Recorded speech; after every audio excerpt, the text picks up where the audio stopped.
근데 이제 고난의 행군을 겪고 고난의 행군 전에 이제 동유럽이 이제 망하면서 동유로부터 오는 모든 이제 에너지 자원이 끊기고 자재가 끊기고 이러면서 결국은 조금씩 이제 이러다가 고난의 행군이 들이닥쳤죠. 그리고 99년도 이후부터 지금까지는 북한에서도 이제 농업 토지의 생산성을 극대화하기 위해서 굉장히 노력하고 있고요. 많은 데서 변천을 이제 가져왔다고 보고 있습니다. 북한이 이제 식량 생산에서 변화를 보면 인구는 한 2천만 정도로 보면 되겠습니다. 그 중에서 농업 인구는 3분의 1 정도입니다. 네. 작물 재배 면적은 이제 벼가 60만 헥타르 정도 되고요. 그다음에는 벼는 조금씩 감소하는 추세로 이제 가고 있습니다. 옥수수도 역시 70만 헥타르 되다가 점점 감소하고 있습니다. 자, 그리고 이제 그 외에 이제 이런 것들이 있는데요. 그러면 지금 58만 헥타르라든가 50만 헥타르 이렇게 감소하고 있는데 그러면 그것을 북한이 어떤 데서 하는가? 예, 북한은 고부가가치용 생산을 하기 위해서 노력해요.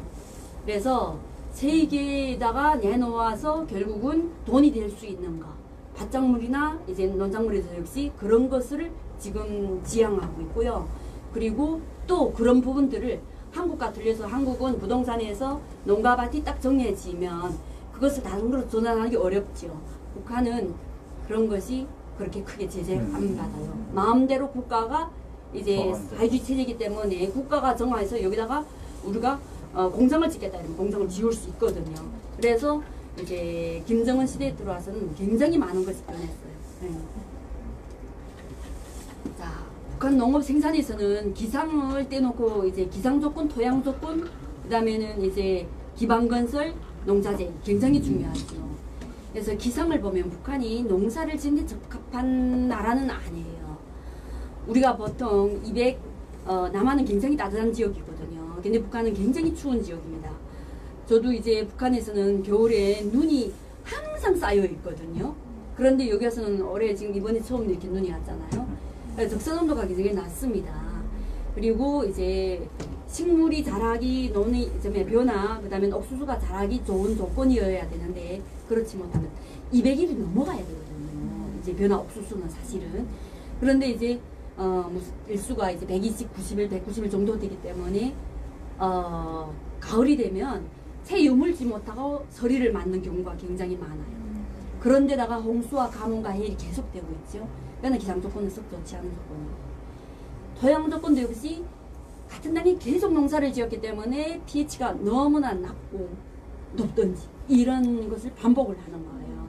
그래서 유기물이 굉장히 낮습니다. 식물이 계속 빨아먹는데 유기물이 어디서 나와요? 네. 비옥도가 낮고 그다음에는 경사지 같은 경우에는 토양 유실이 굉장히 많습니다. 홍수나 가뭄이 또 되고 홍수가 계속되고 태풍이 이러면 토양 유실이 될 수밖에 없거든요. 자, 그다음에 자재가 부족합니다. 비료가 부족하지, 물도 역시 부족하고요. 에너지가 부족하죠. 뭐 이런 건 더 설명하지 않겠습니다. 식량수급을 그러면 어떻게 하는가? 네. 80년대 이전까지 북한은 스스로 식량수급을 했어요. 자체로 이제 600만 톤을 생산했거든요. 그래서 그것을 전 국민이 먹고도 남았어요. 남한에까지 지원해 줄 수 있는 정도였어요. 네, 남한이 수해났을 때, 네, 그때 이제 남한에 이제 그 차로 이제 몇만 톤이 내려왔었거든요. 자, 그런데 이제 그 이후부터 계속 이렇게 안 좋으면서 결국은 이제 어렵게 되었죠. 거기에다가 북한은 미국이 봉쇄가 있지, 그 다음에는 이게 북한을 전 세계가 막고 있지, 이러기 때문에 할 수 없이 자기 스스로의 자력과 자위를 실시하기 위해서 핵 개발을 계속했죠. 또 거기에다가 IT도 역시 같이 봐야지, 나노 이제 그런 것도 기술도 개발해야 되지, 생명과학도 역시 같이 개발해야지, 이런 것을 동시에 계속 하다 나니까 이제 어려울 수밖에 없습니다.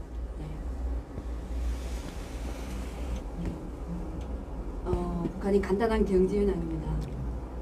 90년대, 98년대, 80년대 이전은 넘어났어요. 그런데 90년대에 들어오면서 마이너스 3.8% 성장했습니다. 그리고 석유라든가 원자재는 해외에서 모두 들어왔겠네. 우리나라를 다 아시잖아요. 남한도 역시 나라에서 나는 원자재는 얼마 없거든요. 우리가 원유가 나오고 있습니까? 뭐가 나오고 있어요? 없잖아요. 북한도 똑같습니다. 원유도 안 나오고. 이렇기 때문에 할 수 없이 외부에서 끌어들여야 되는데 미국이 봉쇄해버렸어요. 그러면 들어올 데가 없는 거예요. 중국 하나? 중국은 굉장히 나쁜 나라예요. 중국은 북한에 주는 것도 그걸 가지고 꼭 코에 걸면서 뭐 내라 뭐 어째라 이렇게 하면서 했거든요. 자, 그리고 공업 부문이 이제 높아지는데 그것도 떨어지죠. 같이 원자재가 부족하면 할 수 없이 떨어질 수밖에 없는 겁니다. 그래서 식량난도 오고 하나가 부족하면 사실은요 다 부족하게 돼요. 네. 자, 99년도 2000년대에 들어서면서 플러스 성장 마이너스 성장을 거듭합니다. 네, 플러스 성장을 조금이라도 한다는 것은 이제 그래도 조금씩 나아지기 시작한다는 거거든요. 예, 한국도 북한의 경제 성장률을 굉장히 잘 추이해서 보고 있어요. 이제 뭐 금융이라든가 이런 데서는 이 밑에 거는 이제 한국은행에서 발표한 자료인데 이제 조금 이전의 자료죠. 자, 이게 북한의 대부채입니다. 이것도 역시 이제 2000년 초반기 자료까지입니다. 최근 자료는 좀 해석이 어렵더라고요. 그래서 남한이 지금 부채가 한 20억 정도 됩니다. 그리고 서방의 지금 부채가 180억 달러 정도 됩니다. 자, 서방계는 어떻게 지었냐면 북한이 초창기 45년 이후에 경제 발전을 할 때 동유럽의 지원을 많이 받았습니다. 그래서 구소련이 지원을 굉장히 많이 받았거든요. 자, 뭐 아시는 분들은 다 아시겠지만은 남한은 그때 당시 45년 이후에 해방후죠. 미국이 지원해 준다고 하지만은 미국은 잘 지원해 안 줬어요. 솔직히 말해서 경제적으로 돈을 지원해 준 건 거의 없어요. 자, 그리고 꼭 미국은 이제 뭐 자기들이 이제 그런 거 하는 것처럼 지금도 굉장히 이제 군사비 가지고 말이 많지만 미국은 절대로 그런 걸 안 하면서 하거든요. 근데 북한은 45년도부터 60년대까지 공업이 발전하는 데 있어서 굉장히 많은 동유럽이 지원을 받았어요. 특히 구소련에서 굉장히 많은 이제 부채를 가지고 왔는데 이제 차관을 가지고 왔죠. 그래서 진빚이 거의 다 이제 180억 달러라는 그 부분이 이제 그쪽일 겁니다. 그리고 이제 남한도 이제 이런 부채를 남한에 이제 지고 있죠. 그러면 제가 보았어요. 한국은 도대체 대부채가 얼마나 되는가? 상상할 수 없을 정도죠. 이게 4,406억 불이거든요. 이게 지금 현재 2019년 작년 1분기까지의 우리나라 한국이 대부채입니다.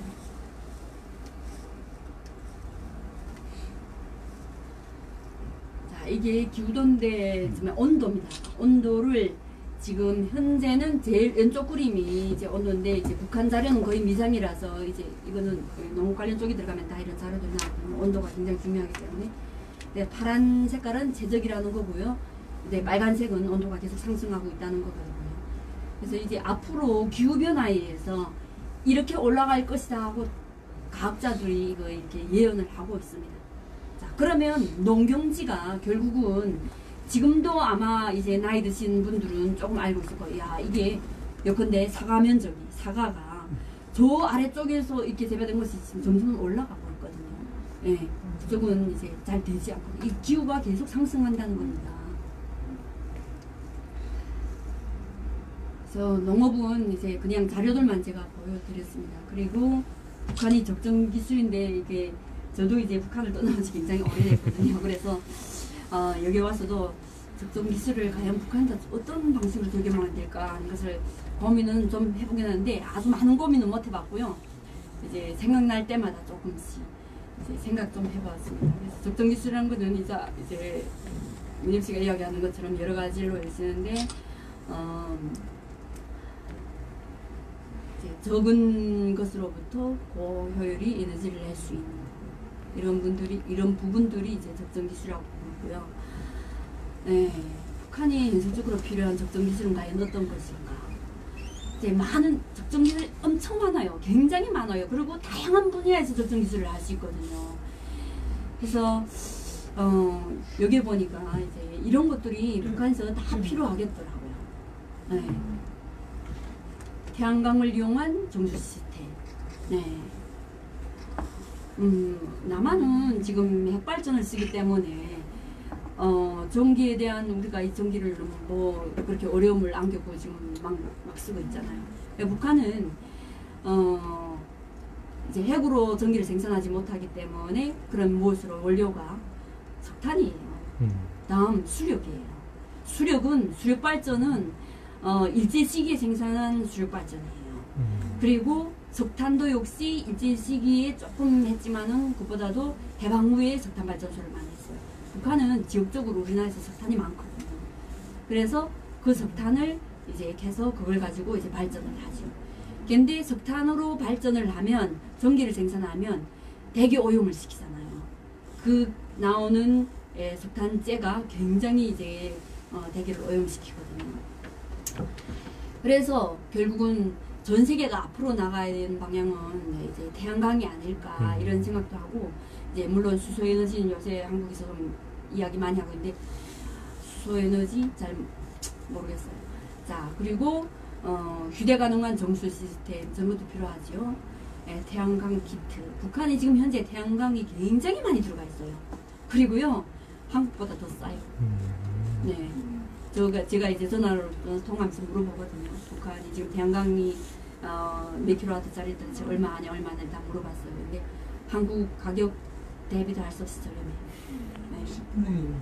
네. 그래서 도대체 왜 그럴까? 중국에서 생산해서 거기를 정신없이 데려가기 때문에.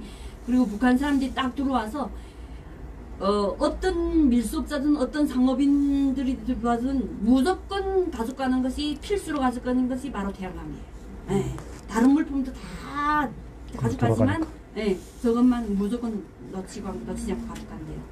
그런데 그것이 중국에서 가져간 것을 거기 가서 팔거든요. 근데 저는 전화로 현실적으로 북한에서 판매 가격을 물어봤는데 한국이 10분의 1 정도 되는데, 그러면 중국은 이 사람들이 장사꾼들이 5배가 나가지 않으면, 최소 5배가 나가지 않으면 장사 안 하거든요. 왜냐면 교두를 통과할 때 교두비를 물어줘야지, 또 뭐도 물어야지, 이러기 때문에 절대로 그렇게 안 해요. 그러면 최소도 5배인데 그러면 중국값은 도대체 어디서 먹는 거야? 한순 똥값이라는 거죠. 그렇죠. 저가의 태양광이 필요하다는 겁니다. 네. 한국이 결국은 인건비 때문에 중국이 생산해서 한국으로 다시 들여오니까 이제 태양광 가격이 너무 높은 것 같더라고요. 네. 그리고 전지로 돌아가는 저가의 냉장고. 네. 여기는 좀 빠졌는데요. 다른 것들은 뭐 다 비슷하겠는데 난로가 필요해요. 북한이 추운 지방이잖아요. 네, 난로가 굉장히 필요해요. 네. 저도 이제 북한에서 살 때 이제 조금 좀 거기 더위 방법보다 좀 더 고급한 기술을 써서 집을 사용을 했어요. 이렇게 했는데 이제 그것이 지금 제가 사용했던 그 기술이 뭐냐면요. 지금 온수 매트 있잖아요. 이거거든요. 한국에서 지금 대량으로 팔고 있는 온수 매트.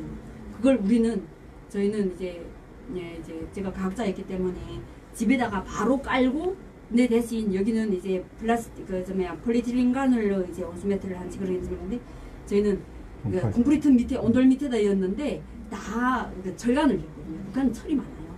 네. 그러니까 절간을 였고 이제 온수 시스템을 했거든요. 그래서 난로가 굉장히 필요해요. 제 이야기는 여기까지 끝입니다. 그래서 북한 적정 기술은 그냥 궁금하신 거 질문하시고, 저도 생각한 게 몇 가지 있어요. 그래서 이제